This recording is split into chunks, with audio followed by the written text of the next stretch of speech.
pinhole camera. At first, there were no cameras with lenses as we have today, but there were cameras called pinhole cameras. In a pinhole camera, we can see everything upside down. As we can see here, the candle's light is upside down, showing in the pinhole camera. Light forms an upside down image in our retina, and our brain makes it straight.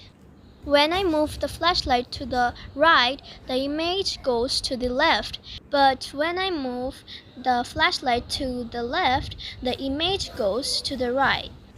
This is how it works.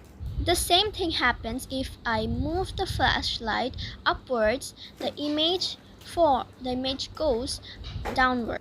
Thanks for watching.